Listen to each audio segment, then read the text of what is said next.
How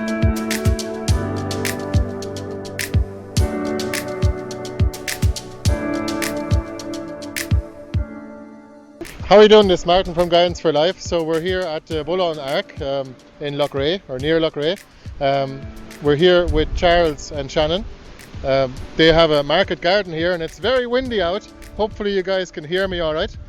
So how are you guys doing? How you doing, Martin? Hi everyone. Hiya.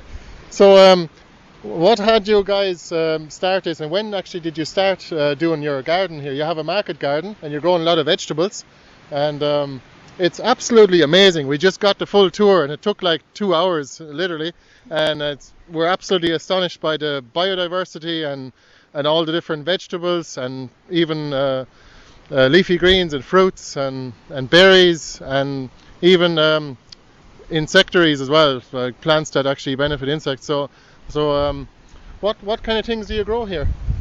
We try and grow as much different things as we can. Obviously we got some of your tubers as well. We're big into the forgotten vegetables, so vegetables that used to be popular but are not grown for whatever reason anymore.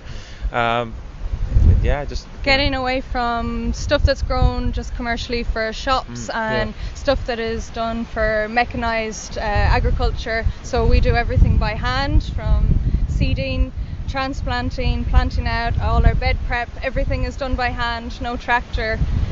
Trying to do it as ecologically friendly as possible. Amazing. And you guys did it all manually as well, using a cart. We'll show you that in a minute. And many you're doing no dig here anyway, and you're putting the wood chips just in the paths in between. And you're using a mushroom compost as well. So it seems to be a really good system, and it actually is working very well. How wide are your beds? It's 30-inch standard Ellie Coleman style. Okay, 45 so 70 centimeter alleyways. Okay, very good. Makes it easy to step over the beds as well. So I suppose one of our main aims is to grow more rare flowers, rare veg, unusual items you just can't really find anywhere. We want to bring back biodiversity because the biodiversity is dropping a lot. And just to make dinner time interesting again, because if you really like to eat a lot of veg, it gets quite boring because we're limited to like 20 things all the time. And there's so much more out there. We were given a number of different leaves to try, and even flowers. Amazing flavors. I've never tasted such diversity in my whole life, not in one day anyway. So we'll give you guys a tour, and we'll have a look around. So you guys are actually looking to supply local restaurants as well. And you're already doing some of that. And if anyone out there near Loughrea or in Galway is interested, get on to these guys. They're always interested in collaborating or talking about supplying different bits and pieces for the kitchen. So and we do a box scheme as well, like a weekly box scheme. Like a CSA. Similar to a CSA, but less pressure, less commitment. So you basically sign up, and as long as we know you're on for every month, then that's enough. We don't need an initial deposit, For those of you that don't know what CSA is, it's just community supported agriculture, where the consumer of the produce actually takes some of the burden. But in this case, basically you just pay weekly, is it? And you get what you're looking for in your crate of vegetables or in your box. So it's just it's a really handy way, and it's directly from the grower or from the farmer directly to the customer, which is really good for freshness as well and nutritious value. We harvest every day, same day, every day. So if a box is going out on a Tuesday, we harvest on Tuesday. The only exception is like onions or something like yakon that has to curing time. You cure it, Okay, very good. So we'll give you guys a tour now. We started this about the end of December, and it took us to about the end of January to finish. There's about 20 tons up on this hill between the wood chip and the mushroom compost, and to be honest, the growth is great. Now it's looking a little tatty this time of year. I suppose a lot of our summer crops are coming out, and a lot of them are starting to look a little bit worse for wear with all the storms and rain. So you can see some of the beds are empty. We're just starting to seed some of the winter salads now and stuff like this.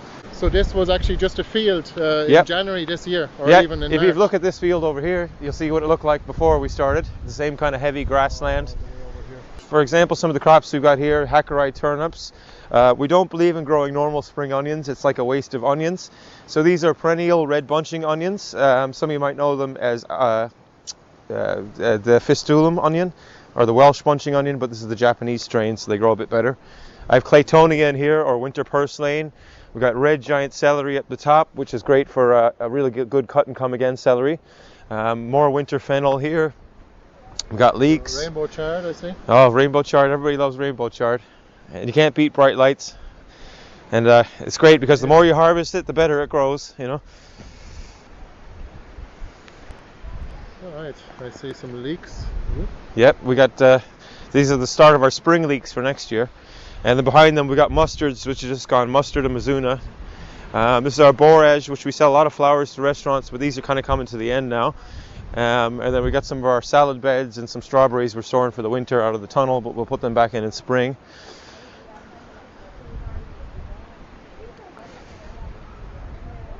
Amazing, very clean beds.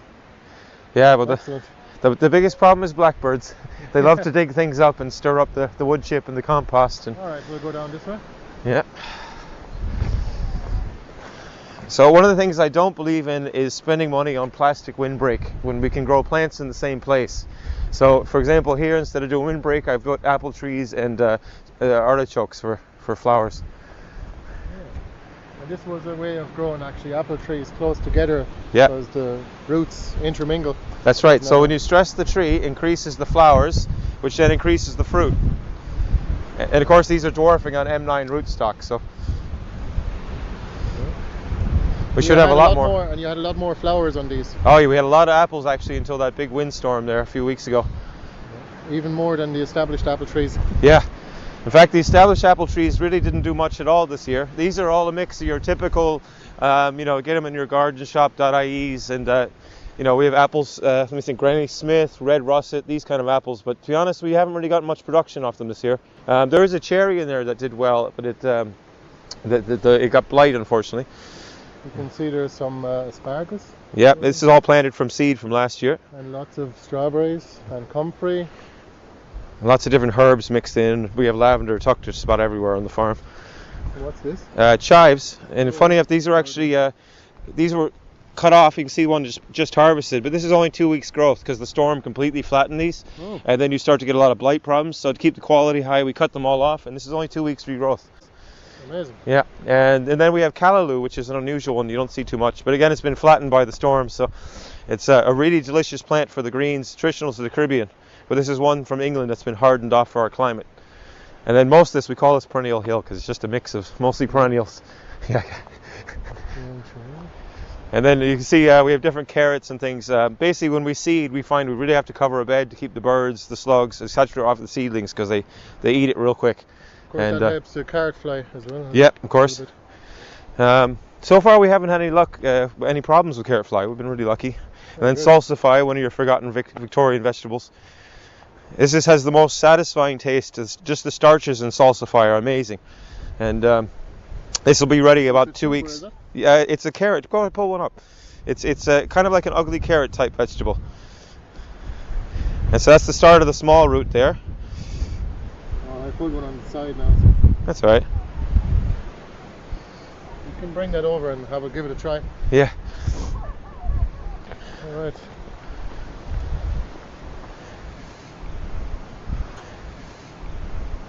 More onions. Yeah, these are more of the white Japanese onions, and these are really interesting because you can cut them and they regrow, and they also split. So you can see here's some that were previously harvested. Here's the regrowth, and plus new babies coming off the side. So these are a perennial onion, and they're actually much sweeter than your typical spring onions. Amazing. There's some lemon balm, I see. Yeah. The artichokes. Yeah, we love artichokes. So we'll just show you the tunnel here. Yeah. So just give it a quick tour. Okay, we have all kinds. This is some of the plants we just got from Martin. These are our germination tables then, so the thermostatically controlled, which allows us to germinate safely at whatever time of the year we want. And we can also use it to store our citrus and not frost hardy plants over winter.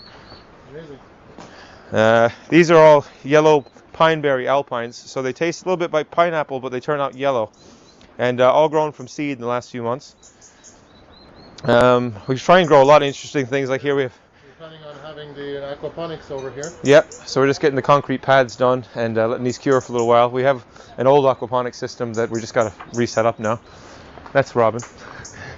Robin? Yeah, he started following us around about a month ago. Amazing. You have to watch him when you're seeding though, because he's really cheeky. And then also, yeah, on the table we have a few cool things.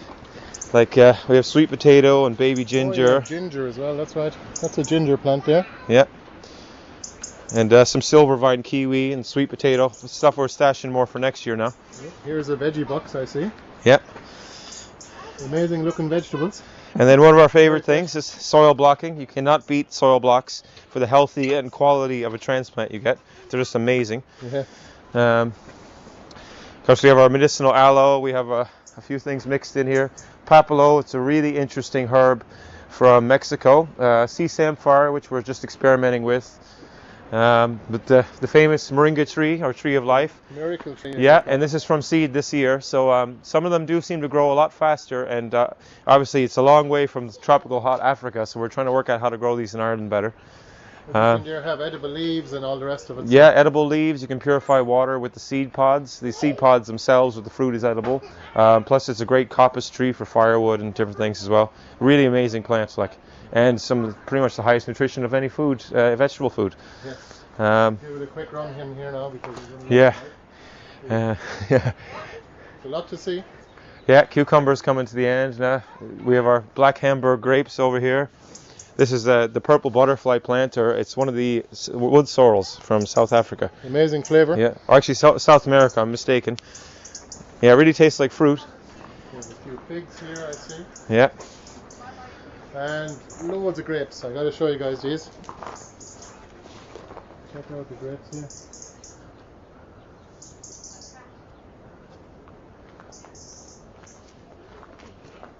here. And tomatoes. Yeah.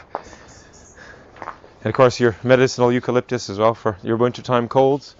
And tomatoes, which we're just starting to take all the leaves off and finish the fruit before winter sets in. And probably the most vigorous thing this year, yellow crystal cucumbers, crystal lemons. These are amazing. They literally taste like lemon and cucumber mixed together. And they vary in size from about this to pretty big ones. They kind of look like small little pumpkins. Yeah. But they're delicious. I was confused the last time. Yeah, yeah. We've had a few people cook them actually that were mistaken. And then loofah, your loofah shower sponge. These get really big. A bit of a challenge to grow in Ireland because they like a lot of heat, so you have to start them very early in the year. And the other trick is to take off the female flowers until they're a couple of meters high. And you dry them actually, and then you make a sponge out of them for the shower or for using with soap. Yeah, and to give you a comparison, these will still double in size from this. They really get huge. And you can actually eat them when they're young state, kind of very small. This one will already be too big, but that kind of size you can eat them. All right. Cool. We'll have a look at the other beds outside now. Nice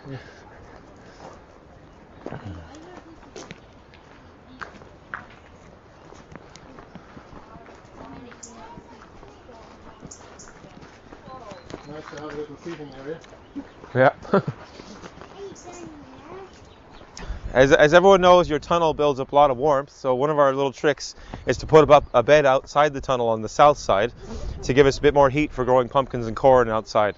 Now this year's been terribly cold and windy and wet this summer, so our corn and pumpkins are a little bit behind, unfortunately. So here's your mint collection as well. We'll keep going because it's kind of starting to get a little dark at the moment. Yeah. So we better get a move on because we have, I think there's another 50 beds, is it, over there? 54 we have in total. Yeah. 16 metre long beds, 75 centimetres in width. Yep. So so here it starts. Yeah, then we have a lot of these odd beds that we kind of tuck in corners and different places. What kind of pigs are they? These are coons. They're very friendly. Yeah, a lot of people think of them as the micro pig, but they still get around 200 kilos. Here? Yep. Hey pig! Piggies! Willis! Willis! Come here. Look, they're like pets. They love to be petted. There they are. Wow, look at that. Come a bit closer with the mic. See that? They love to be petted. Yeah, these are amazing pig because they can actually be fattened just on grass alone. They don't lose weight in winter. So from a perspective of farming them for meat, they'll be amazing. If we switch these to our pig production, it would change farming quite a bit. Very friendly animals. Yeah. And they don't dig, unlike a lot of pigs. Short-snouted pigs don't dig much. All right. Good to know. Yeah. All right, so this is the big garden. We'll show you some drone footage of that too. Block 1. Block 2 is yet to be built. That'll be over here where you're doing some chicken tractoring in the middle. Yeah. And you can see there is a pile of mushroom compost already here. So you have we'll get to the flock in a minute too. We'll just have a quick run through these beds in like 2 minutes. Bergamot, artichokes, bronze fennel and lovage. Then we have some kales that we use actually to feed the caterpillars. And then behind that, some of Martin's nice Jerusalem artichokes there. This is some Celtis. Celtis is a very interesting vegetable. It's a stem lettuce. So when they're small, they look like lettuce, but they get this huge stalk, and you split that and you actually eat the core. It's delicious, delicious veg. This is a 1,000-head kale, probably one of the tastiest and most productive kales of all. It really gets big and just keeps going. It's almost perennial. Lots of fennel plantings, De Niro kale, which you can call dinosaur kale, you can call 50 different names. These are the green delicacy kohlrabi, which are very, very sweet. Yeah, we grow those too at home. Yeah, lovely. Butternut squash. This is one of the most interesting vegetables we're growing right now, is Aztec broccoli. And as you'll tell Martin, it's delicious. It's a very interesting one. It's a quinoa family or goosefoot, and very, very good with cheese. Amazing when you cook this. Yeah, we were just sauteing it in a frying pan, and you can also add it with some mature cheddar, and you can also put it in a soup as well. Absolutely amazing vegetable. Yeah. At the end of every bed, we try and grow beneficial plants such as these marigolds. We also sell this as a pot herb. And then in here is candy cane beets, which are kind of halfway out. Here we have perennial Sutherland kale interplanted with some celery, which we're about to move. The giant Italian parsley, fennel, we're harvesting the flowers at the moment actually. Then we have some Di Chico calabrese, which grows a lot like your purple sprouting. I really recommend this variety, it's excellent. Some more Martin's Jerusalem artichokes, and there's yacon down the end. Here we have 2 freshly planted beds. One of them is purple sprouting broccoli, the other is purple kohlrabi. So we'll still be able to finish these before Christmas. This is more calabrese. We have wild rocket, petty pan squash. Then we're into, I'm trying to remember now, wongbok. Then another really amazing plant is the purple goosefoot family or purple tree spinach. Looks kind of similar than the Aztec broccoli. Yep, same family, cousins of each other. And I have to say, as a cooked green, this is probably the best tasting of all greens I've come across. You just use it any way you would spinach, but it's very nutty and tasty, you know. Lovely veg. Good. You might recognize this one. Yeah. Anyone that's been watching this channel has been must know about ochas. Yeah. So Martin could buy a new car for what we got from last year. It's just related to the wood sorrel actually, and it's tuberous. It's a tuber from South America, and our tuber pre-sale actually just came online yesterday. So if anyone's interested, they're going to be shipped out. Tubers are going to go out in late November anyway. So yeah, here's some purple beans. Pick one up so you can see it. These are delicious. A little bit worse for wear with all the rain this year. Yeah, they're really good, yeah. Yeah, more oca. Here's a bed we're just starting to prep to put something else in. More petty pan squash. This is some of that giant walking stick cabbage. Oh, cool. Artichokes, chard, and of course some golden turnips. Here you have the poultry flock, and these are tell us about the main function of them and with chicken tractoring. Okay, so we use the birds mainly to help prep and fertilize the ground. We obviously use them for eggs and the occasional bit of meat. And yeah, they're excellent. You clean out all the pests. They really help bring down the grass. Now this is the middle of summer, so it's not as down as would be when we're doing a bed in winter time. But starting from virgin field, basically, we just flip the rushes, use the birds on the grass. They help clean out slugs and pests in there, and at the same time provide us with eggs and meat.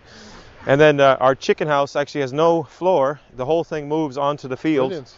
Yeah, and this is great because it just keeps, you don't have to clean the house. Keeps it clean, yeah, that's awesome. And the health of the birds is much higher since we switched to this system. Innovative stuff. And you have an electric fence. Yeah. It's 2 times 50 meters, giving them loads of space. That's it. We have a little 800 square meters in total, and giving them loads of room to maneuver. That's it. And it's even got an auto door, so we don't have to get out of bed in the morning and open the door. And it closes at night then as well. There is the automatic door. Hopefully it doesn't chop a chicken in half. Yeah. Yeah, we're going to need to automate ours too. Yeah, it makes life much easier. Alright, so it's actually getting dark here now in Loughrea in County Galway in Ireland. Depending on where you are in the world, you might have different weather and different times of the day. But anyway, we're just finished our garden tour here now. So thanks very much to Charles and Shannon for giving us a tour here. And if you're interested in vegetables, if you live nearby, you can always go to find them on, is it on Facebook? Just on Facebook, yeah. On the Bullaun Ark is the name anyway. We'll leave a link in the description below. Alright, thanks a million, Charles. Thanks for coming, Martin. No, Jake. Elbows. Thank you.